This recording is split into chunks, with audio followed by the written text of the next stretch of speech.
Welcome to Advanblack's YouTube channel. I'm Steve, the service tech for Advanblack. Today we're going to be talking about the 23 and newer CVO model motorcycles, and if you bought the Advanblack rear end kit, that includes the Dominator, fenders, stretch bags, all that good stuff. There is a resistor that's inside that box, and it looks just like this. Now I've taken this one off this bike to show you how to install it today. It's very easy to do, but what's happening is on these newer models, the electronics on these are super finicky, and the CVO style tail lights that we put in the Dominator fender don't draw enough resistance for the bike, and you end up getting a little triangle on your dash. Now I'm going to show you how to install this to get rid of that triangle or to stop that from happening, and then we'll bring the camera over here and I'll show you how to clear your codes. Very easy to do, only takes a couple of minutes. So let's get the camera over here and I'll show you how to get it installed. Inside the bag that your resistor comes in, you're going to get two posi taps that look like this, right? So these are very easy to install. There's no cutting, no soldering, anything like that. One side, this gray side, or you may have one that's black, one side is going to have a slit in it like that and a pin on that side, right? The other side is just going to be a hole in the end. So one side's capped off with a slit, one side has a hole.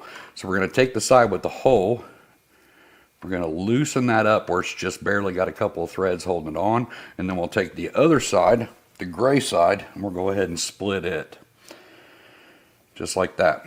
So that slit that's in there is going to go around the wire, and then this screws back on there and that pin contacts the wire. Now you want to do this on the Advanblack side of the harness. You've got your main harness from your bike, and then you plug in our harness that goes back to the tail lights. Inside that harness, if you move that black plastic back a little bit, you're going to see a red wire and a black wire.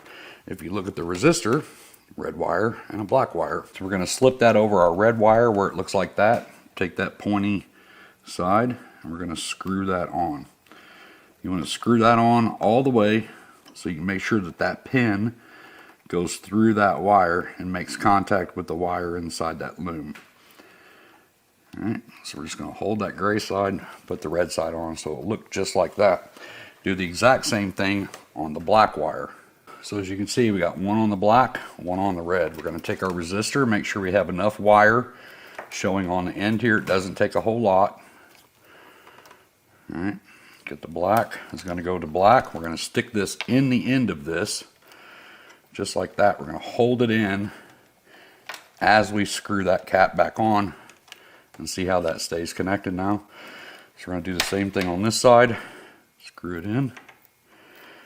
Kind of push in on it as you screw that cap back in.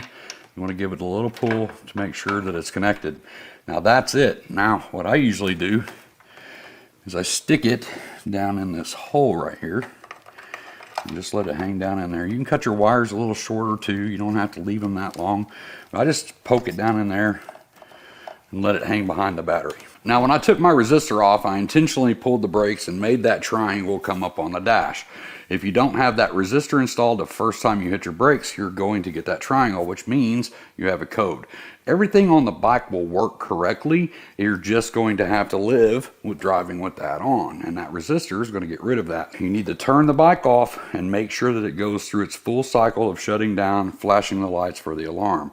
Once everything is shut down, you have a button right over here on top of your left hand thumb control. It has a circle with 4 little circles on top of it. We're going to hold this down until this cycles through and we can see our codes and stuff up here on the screen. So we're going to hold this down, turn the bike on,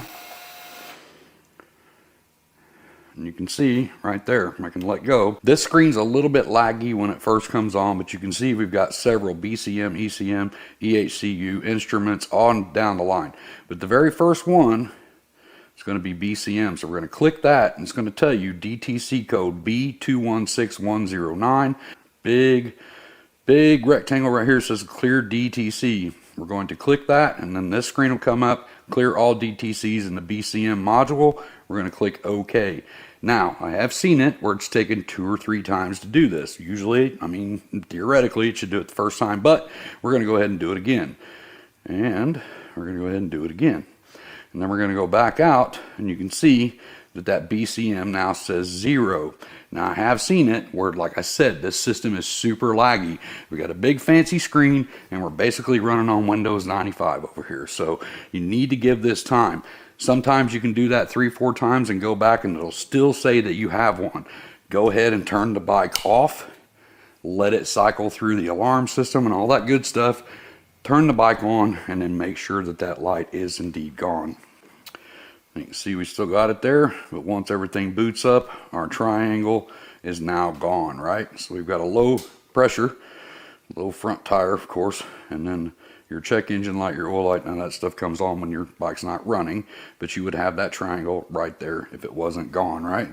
So we're going to turn the bike back off, and that's it. You're done. So like I said, very easy to do, and I do realize that during the original install video we did on this, we didn't cover the resistor. That's because that was something that we figured out later, and like I said, I have been getting some calls on it, and I thought this would be a little easier to just send people to the video and show you exactly what I'm talking about step by step. That shows you how to put the resistor on, what it does, and then also how to clear your codes to get rid of that triangle. But if you have any questions on this, by all means go ahead and give me a call at the Advanblack's parts and installation telephone number Monday through Friday, and I'll help you the best I can. I'm gonna get out here, get myself back to work. I hope to see you in the next video, but until then, as always, be safe, keep your knees in the breeze.